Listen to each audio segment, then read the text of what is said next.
Gender Lab es una institución que, trabaja temas de género y Marlene Molero es su cofundadora y está con nosotros. Marlene, bienvenida, es un gusto como siempre.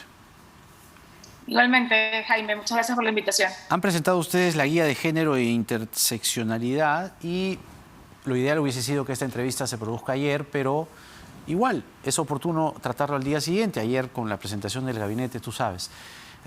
¿Cuál es la agenda pendiente? En la guía ustedes plantean las dichosas brechas salariales, que la verdad a mí me parece un absurdo, pero ocurre.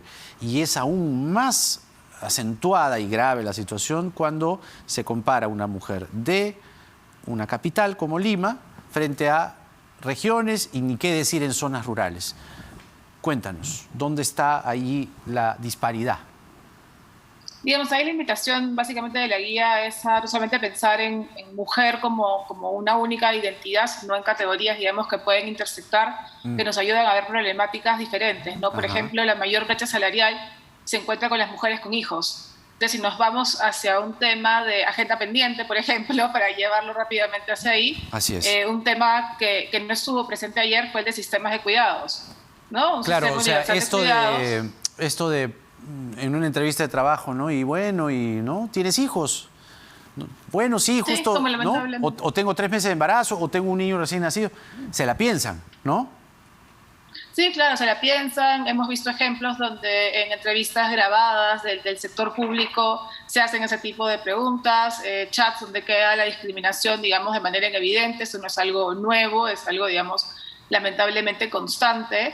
Que pone en evidencia, digamos, la necesidad. Tenemos normas que prohíben la discriminación, pero que tienen que ser, digamos, reforzadas o puestas en vigencia o en vigor de manera más fuerte ahí, ¿no? Y, digamos, que juntan a la necesidad de la implementación final, digamos, realmente de un sistema de cuidados.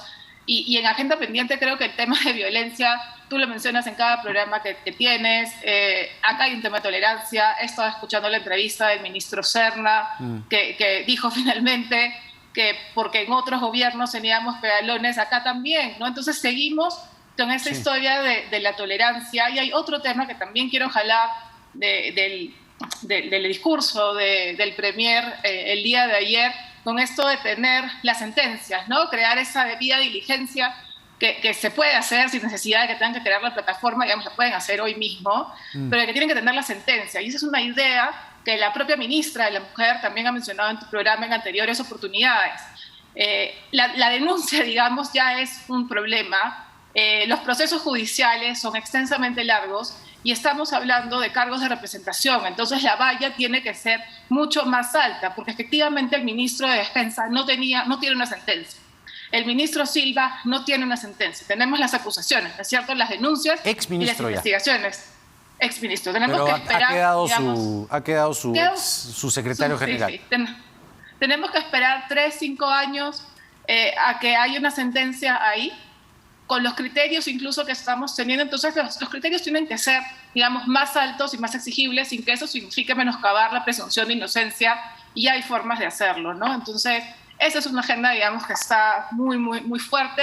Y la tercera sería el tema de representación, con esta promesa finalmente de tener más mujeres, que ya le hemos escuchado antes, subió de 2 a 4, ha vuelto a bajar a 3. No es un tema de promesas, ¿no? Es un tema de que este no es una agenda del gobierno, o que si lo es una que se usa como comodín para negociaciones de intereses. Ahora, el problema es que los mensajes, lo que se dice de la boca para afuera, digamos, no se condice, digo, en el gobierno, con las acciones, los gestos, ¿no? Y las designaciones, que es lo peor de todo. ¿Para ti este es un gobierno machista? Sí, ciertamente, ¿no? O sea, digamos, no hay una coherencia. Ayer, digamos, uno de los comentarios que hice en redes sociales a uno de los tweets de la cuenta del presidente de la República, que se comprometía contra la violencia contra la mujer, es mío. O sea, digamos, el designar funcionarios y ministros con una serie de denuncias de sus parejas o exparejas ha sido una constante, y que lo hayamos tenido en otros gobiernos también, digamos, no es ninguna excusa. Y si no se hizo la debida diligencia y luego se conoció la denuncia, que puede suceder, la acción inmediata, comprometida en tolerancia cero a la violencia contra la mujer, es sacarlo, es removerlo del cargo, ¿no? Y no lo vemos, digamos, y debería dar el ejemplo, porque lo cierto es que luego tenemos otros ejemplos lamentables, como lo de Andy Polo, como Universitario de Deportes. Entonces, es una situación constante de tolerancia a la violencia. Las mujeres vivimos en una situación violenta y sexista cotidiana, ¿no? Que la hemos visto en estos últimos días exacerbadas en discursos de distintos representantes, congresistas y ministros, ¿no? No tengo ni que explayarme, creo, acá con lo que hemos visto ayer y anteayer. Así es. Era sumamente necesario poder escucharte, Marlene, y ha sido un gusto como siempre y hasta una nueva oportunidad. Estamos atentos a la guía de género e interseccionalidad y sería bueno que le remitas una de esas guías al presidente, ¿no? Lo dejas en mesa de partes y... ¿Ah? Buena idea, tenemos 3 y asumo el reto. No, claro, y se lo puedes dejar en mesa de partes, ¿no? O sea, y no sé, y comprometerlo públicamente a que la aplique. Gracias, Marlene, como siempre. Gracias. Buenas noches. Cifras de vacunados a esta hora. ¿Cómo van las vacunaciones en el día, en la jornada? Mientras leemos la gráfica del Ministerio de Salud. Se han vacunado con la primera dosis 11.567 personas, con la segunda dosis 17.686 personas, con la tercera dosis 21.654 personas. ¿Cómo va la tercera dosis o dosis de refuerzo? 33.75% de la población. Se necesitaría 70, mínimo, 70%, es decir, falta poco más del doble. Cuídense mucho, porque en el Perú de hoy nada está dicho. Señoras y señores, que tengan buenas noches.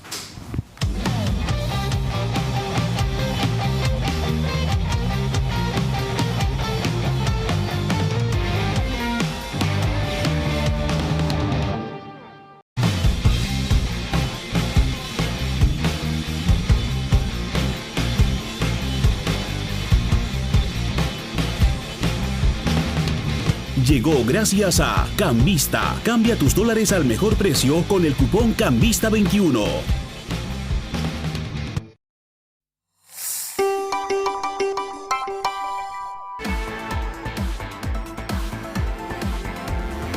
Titulares en RPP. El ministro de Educación, Rosendo Serna, informó en RPP Televisión que este 14 de marzo, 18 regiones del país empezarán las clases presenciales. Mañana se dará cuenta de la moción de vacancia presidencial en la sesión plenaria del Congreso. La línea 2 del Metro de Lima y Callao inició el plan de desvío vehicular en la Plaza Bolognesi y el Paseo Colón por trabajos en las redes de agua potable y alcantarillado que se prolongarán hasta el 15 de abril. Durante su presentación en el Congreso, el presidente de Repsol reafirmó su compromiso con las comunidades de pescadores y comerciantes afectados por el derrame de petróleo. Ayacucho Fútbol Club venció 2-0 a Sport Boys del Callao en partido correspondiente a la fase 1 de la Copa Sudamericana.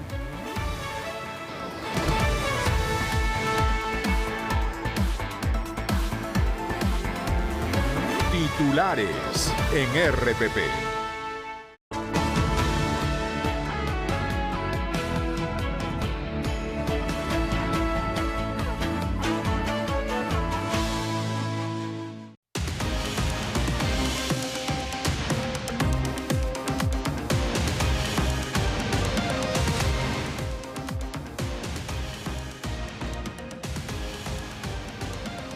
¿Qué tal a todos? Muy buenas tardes, bienvenidos a Central de Informaciones. Mi nombre es Helen Meniz y voy a estar con ustedes durante las próximas 2 horas.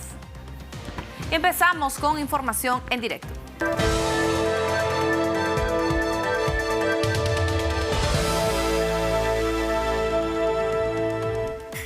Y ahora nos vamos hasta Palacio de Gobierno con nuestra compañera Diana Falcón, quien nos brinda detalles de las actividades del presidente Pedro Castillo. Diana, contigo, buenas tardes. ¿Qué tal, Helen? Buenas tardes. Sí, el presidente Pedro Castillo, luego de que el gabinete de Aníbal Torres recibiera el voto de confianza, ha realizado una serie de actividades esta mañana. Muy temprano, él tomó un helicóptero rumbo a Mala, el distrito de Mala, en Cañete, donde inauguró un colegio que debido a los últimos sismos al sur de Lima había sido deteriorado y necesitaba sobre todo que se hagan cambios en el área asignada para el nivel de primaria. El jefe de Estado entregó esta mañana el colegio para que el 21 de marzo se inicien las clases escolares, pero durante su discurso y también en una entrevista que le ha dado al canal del Estado, se ha referido sobre el hecho de que recibe él y su gabinete el voto de confianza. Agradeció en principio a los congresistas que han hecho posible que continúe trabajando el gabinete de Aníbal Torres. Escuchemos. El presidente de la República, Pedro Castillo, saludó el gesto del Congreso tras otorgar la confianza al gabinete de Aníbal Torres. Yo quisiera agradecer al Congreso de la República, a los congresistas que aman al país, a este Congreso que marcan el botón verde por el Perú. Son gente responsable, así como responsable es también la actitud del gobierno. Sin embargo, Castillo dejó un mensaje para los parlamentarios que votaron en contra de la confianza. Desde Cañete, lugar al que llegó para inspeccionar el Centro de Salud de Mala, el mandatario los invitó a realizar un trabajo en conjunto a favor de los ciudadanos. A los congresistas que están en otro afán, acompáñenos ustedes. Lo que piden en su curul, pidan desde estos espacios, caminen con nosotros, pisen la realidad, sáquense los zapatos. En otro momento, el jefe de Estado criticó a los legisladores que presentaron una nueva moción de vacancia en su contra. Creo que hay un grupo que, lejos de agendar cuando va al gabinete y están ahí para ver qué necesidades tiene el país, resultan con otra cosa, ¿no? Bueno, paralelamente a la presentación del gabinete se ha presentado una moción, bueno, pues una moción de su agenda, y a ellos yo los invoco para